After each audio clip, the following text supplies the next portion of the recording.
గత ప్రభుత్వంలో అనేక రకాలైనటువంటి చెరువులు, నదులు, కుంటలను సైతం వదలకుండా అన్యాక్రాంతానికి గురైనటువంటి సందర్భాలను మనం చూసాం. అయితే కర్నూలు జిల్లాకు చెందినటువంటి మోహన్ కృష్ణ న్యాయవాది పోరాటం చేసి అవిలాల, తుమ్మకుంట అనేటటువంటి తిరుపతి సమీపంలో ఉండేటటువంటి చెరువులకు సంబంధించి పోరాటాలు చేశారు. పోరాటాలు చేసినటువంటి సందర్భంలో ఎలాంటి అనుభవాలు ఎదుర్కొన్నారు అనే అంశాలకు సంబంధించి మనం సార్తో మాట్లాడదాం. సార్ నమస్తే, చెప్పండి.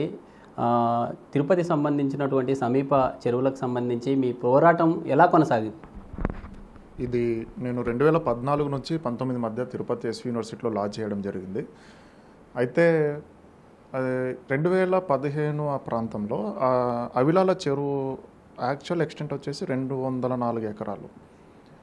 ఆ చెరువులో అది తిరుపతిని ఆనుకునే ఉంటుంది. ఆ చెరువులో ఒక స్పిరిచువల్ థీమ్ పార్క్ కట్టాలని చెప్పి అప్పుడు ప్రభుత్వం భావించి తిరుమల తిరుపతి దేవస్థానంకి సంబంధించిన నిధులు డైవర్ట్ చేసి ఆ చెరువులో పార్క్ కట్టాలని చెప్పి అక్కడ స్థానికులు ఆ ప్రభుత్వం తీసుకున్న నిర్ణయాన్ని వ్యతిరేకిస్తూ స్థానికులు చాలా పెద్ద ఎత్తున ఉద్యమం స్టార్ట్ చేసి సంతకాల సేకరణను చేసి ఆ విషయం 2019కి వచ్చేసరికి నేను అనుకున్నాను, ఉద్యమాలకి స్పందించే ప్రభుత్వాలు ఏమున్నాయి, ఆ రోజులు వెళ్ళిపోయినాయి. ఏదైనా ఉంటే మనం జ్యుడిషియల్ యాక్టివిజం చేసి జ్యుడిషియస్గా మనం ఫైట్ చేస్తే న్యాయం జరుగుతుందని చెప్పి మనం ఒక సంవత్సరం పాటు ఆ చెరువు గురించి వ్యక్తిగతంగా సమయం వెచ్చించి ఆకుల సతీష్ అన్న అని చెప్పి ఆకుల సతీష్ కుమార్ గారు తిరుపతి రెసిడెంట్ వాస్తవ్యులు అన్నతో డిస్కస్ చేసి, అన్న ఇట్లా ఉద్యమాలు చేస్తే ఇవన్నీ అయ్యే పని కాదు, మరి ఇట్లా ఉంది పరిస్థితి, మనం జ్యుడిషియస్గా ఫైట్ చేద్దామంటే సరే మోహన్ నువ్వు ప్రొసీడ్ అవ్వని చెప్పేసి అన్న ఇచ్చిన సపోర్ట్తో చక్కగా రీసెర్చ్ చేసి డేటా అంతా మనం నేషనల్ గ్రీన్ ట్రిబ్యునల్లో ఫైల్ చేయడం జరిగింది మెడ్రాస్లో. సబ్జెక్ట్ కరెక్షన్ జడ్జిమెంట్ వచ్చింది ఆగస్టు నెల 29వ తేదీ. నేషనల్ గ్రీన్ ట్రిబ్యునల్ జడ్జిమెంట్ ఇస్తూ అవిలాల చెరువులో అటువంటి పార్క్ కట్టడానికి వీల్లేదు, ఇప్పటివరకు జరిగిన నిర్మాణాలన్నీ తొలగించండి అని చెప్పేసి జడ్జిమెంట్ వచ్చింది. ఈ మధ్యలో మేము ఎదుర్కొన్న మానసిక వేదన, మానసిక ఒత్తిడి అంతా ఇంత కాదు. ప్రభుత్వాల నుంచి వస్తాయి, కొంతమంది లీడర్ల నుంచి వస్తాయి, అందరి నుంచి వస్తాయి. మా కాన్సెప్ట్ ఏంటంటే చెరువులని ఖచ్చితంగా పరిరక్షించాలి. మీరు పార్కులు కట్టాలనుకుంటే ఉమ్మడి చిత్తూరు జిల్లాలో నేను చెప్పేది ఏంటంటే కొన్ని వేల ఎకరాలు ఉన్నాయి, బల్లులు కూడా గుడ్లు పెట్టండి, కొన్ని వేల ఎకరాలు ఉన్నాయి, నేను చూపిస్తాను, మీరు అక్కడ కట్టండి. పార్కులు కట్టుకోవాలంటే అక్కడ కట్టుకోండి, ఏదైనా చేయండి, కానీ చెరువులను పరిరక్షించాలన్న ఉద్దేశంతో మేము ఎన్ని ఆటపోట్లు ఎదుర్కొైనా సరే ఆ చెరువు విషయంలో ముందుకెళ్ళాం. నేషనల్ గ్రీన్ ట్రిబ్యునల్ దేవుడి దయ వల్ల, వెంకటేశ్వర స్వామి దయ వల్ల మాకు అనుకూలంగా తీర్పు వచ్చింది. కబ్జా గురైనందుకు ఈరోజు తుమ్మలగుంట చెరువులో స్టాగ్నేట్ కావాల్సిన అంత నీరు తిరుపతి నగరం వైపు వచ్చి ఈరోజు తిరుపతి నగర వాసులు ఎన్నడూ చూడని వరదలు ఎదుర్కోవాల్సి వచ్చింది. ఇలాంటివి చాలా మనం చూడబోతున్నాం. ఈ తుమ్మలగుంట చెరువుకు సంబంధించి మీరు అన్న అసోసియేషన్ ఏదైతే ఉందో, నేను వచ్చే ఒకటే సజెషన్ అండి. ఆయన ఎవరైతే మాజీ ఎమ్మెల్యే ఉన్నారో ఆయన అనొచ్చామో రూల్స్ ప్రకారం జరుగుతున్నాయి, ఇవన్నీ చక్కగా చేసినామని చెప్పేసి. ఏ రూల్స్ అండి నేను అడుగుతున్నా? చెవిరెడ్డి భాస్కర్ రెడ్డిని నేను ఒక్కటే మాట, స్ట్రైట్ క్వశ్చన్ నేను అడుగుతుంది చెవిరెడ్డి భాస్కర్ రెడ్డిని ఒకటే. ఏ రూల్స్ ప్రకారం నువ్వు తుడాలో కూర్చొని, నువ్వు ప్రభుత్వంలో కూర్చొని నీ ఇష్టం వచ్చిన జీవోలు నువ్వు ఇచ్చుకుంటూ, నువ్వు ఇచ్చిన జీవోలు అంత తిరుగులేనివా? న్యాయ వ్యవస్థ తలుచుకుంటే నీ జీవోలు ఎందుకు చెల్లవు? సుప్రీంకోర్టు జడ్జిమెంట్లు ఉన్నాయండి, చెరువులను పరిరక్షించాలని అందరు చీఫ్ సెక్రటరీలకు డైరెక్షన్ ఉంది, చెరువులను పరిరక్షించాలని. Our ancestors are not fools అని చెప్పింది సుప్రీంకోర్టులో తీర్పులో. మన పూర్వీకులు మూర్ఖులు కాదు, చెరువులు కట్టి ఖచ్చితంగా చెరువులను పరిరక్షించాల్సిందే ఒక యాక్షన్ ప్రకారం ముందర పోవాలని చెప్పి, ఆ విషయం మీకు నాలెడ్జ్లో లేదా? నేను చాలా ఇది ఎంత దౌర్భాగ్యం అంటే సుప్రీంకోర్టు తీర్పులపైన న్యాయ వ్యవస్థ పైన అవగాహన లేక, గత తీర్పులపైన అవగాహన లేక, చెరువుల పట్ల విలువ తెలుసుకోలేక ఇటువంటి వాళ్ళు వచ్చి మనం 5 సంవత్సరాలు పరిపాలించి ఇంకా వీళ్ళు చెరువులను పరిరక్షిస్తారు, మనం ఆ చెరువుల నుంచి నీళ్ళు తాగుతాం, మనం బ్రతుకుతాం. Shame on this person. Chevireddy Bhaskar రెడ్డికి నేను ఓపెన్ ఛాలెంజ్. ఏ రూల్ అయ్యా? నువ్వు చెప్పే రూల్ నాకు చెప్పండి, నేను చెప్తా. ఏ రూల్ లేదు. నువ్వు కూర్చొని ఆఫీస్ ఆర్డర్స్ పాస్ చేస్తావేమో, ప్రొసీడింగ్స్ ఇస్తావేమో.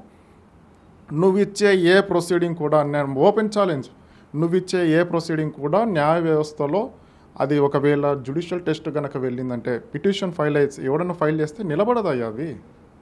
కాబట్టి ఆ మాట చెప్పి తిరుపతి ప్రజలని తప్పుదో పట్టించొద్దు. నేను రిక్వెస్ట్ చేసేది చెవిరెడ్డి భాస్కర్ రెడ్డికి అది.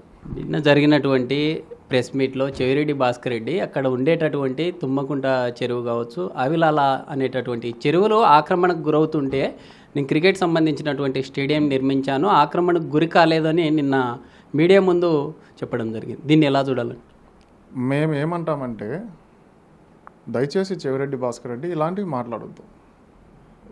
నువ్వు వెలగబెట్టిన పదవులకి నీ స్థాయికి తగదు. ఎందుకు ఇలాంటి దుర్మార్గమైన మాటలు మాట్లాడుతూ నాకు అర్థం కావట్లేదు.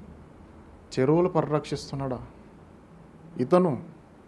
ఒక చెరువు ఫ్లాటన్ కావడానికి కారణమయ్యి నువ్వు చెరువులని కబ్జా కానియకుండా, ఆక్రమణ కానియకుండా కాపాడుకోవడం అంటే, ఇప్పుడు నేను ఉన్నానయ్యా, నీ కింద ఓటని అనుకుందాం.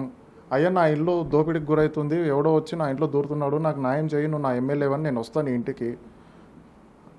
నేను నన్ను పరిరక్షించాల్సింది పోయి నన్ను ఇంట్లో నుంచి గెంటేసి వాని ఇల్లు నేను పరిరక్షిస్తున్నాను, నువ్వు నా ఇంట్లో దూరి నా ఇంట్లో ఉంటున్నావు. అక్రమంగా నువ్వు దూరి ఎవరన్నా వచ్చి అడిగితే నేను మోహన్ కృష్ణ ఇంట్లో నేను దూరి ఉండలేదు, అతని ఇంటిని పరిరక్షిస్తున్నా, నేను ఆ ఇంట్లో ఉన్నంటే నేను ఎక్కడ పోయి ఉండాలా? చెరువుని నువ్వు డిస్ఫిగర్ చేసి డీఫేస్ చేసి బుద్ధి లేకుండా మాట్లాడుతూ ఎట్లా చెప్తావు? అట్లా కాపాడ్డమా? అది చెరువుని డీఫేస్ చేయడం కాపాడ్డమా? సిగ్గు ఉండాలి. నవ్వుతారు ఎవరన్నా అడిగితే, చిన్న పిల్లలు కూడా నవ్వుతారు. నువ్వు అట్లా చెప్పొద్దు. నువ్వు నాశనం చేసి పెట్టేసి ఎంత నాశనం చేయాలో ఆ చెరువుని అంత నాశనం చేసేసి, నీకు నిజంగా చిత్తశుద్ధి ఉంటే ఆ చెరువులోకి వెళ్ళి సాష్టాంగం పడి మట్టిని మొహానికి రాసుకొని నేను తప్పు చేసినాను, నేను ఎమ్మెల్యేగా ఉన్న సమయంలో దీన్ని పరిరక్షించాల్సింది, ఈరోజు తాగునీటికి సంకటం ఏర్పడకుండా నేను చేసి ఉండాల్సింది, ఈరోజు వరదలకు నేనే కారణము కాబట్టి స్వచ్ఛందంగా నేను రాజకీయాల నుంచి తప్పుకుంటున్నాను, నేను అన్ఫిట్ రాజకీయాలకు అని చెప్పి నువ్వు చెప్పు, నేను ఒప్పుకుంటా, నీ చిత్తశుద్ధి నేను ఒప్పుకుంటా. ఇది మొత్తంగా తిరుపతి సంబంధించినటువంటి తుమ్మకుంట కావచ్చు, ఆవిలాల అనేటటువంటి చెరువుకు సంబంధించి యువ న్యాయవాదిగా ఉంటూ మోహన్ కృష్ణ పోరాటం చేసి అయితే ప్రభుత్వంతో కావచ్చు లేదా ఇటు గ్రీన్ ట్రిబ్యునల్కు కూడా, నేషనల్ గ్రీన్ ట్రిబ్యునల్కు అప్పీల్ చేయడంతో ప్రభుత్వం కూడా సహకరించి అక్కడ నిర్మాణాలు చేపట్టడం ఆక్రమణ అని చెప్పేటటువంటి పరిస్థితి అయితే నెలకొంది. అయితే చెరువుకు సంబంధించినటువంటి సమస్యను ఎవరు అక్కడ ఆక్రమణకు గురి కాకుండా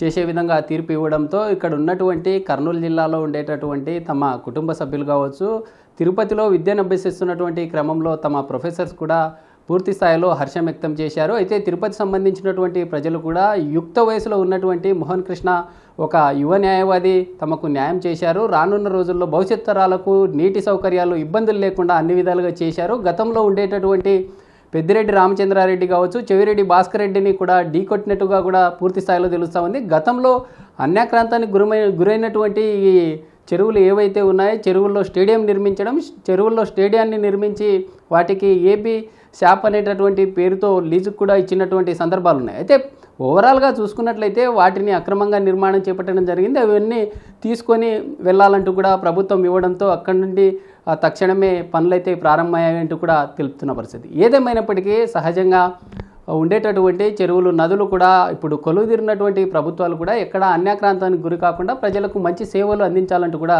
తెలుపుతున్న పరిస్థితి. వీడియో జర్నలిస్ట్ రాజుతో శ్రీరామ్, బిగ్ టీవీ, కర్నూలు నుంచి. For more videos like this, subscribe Big TV channel.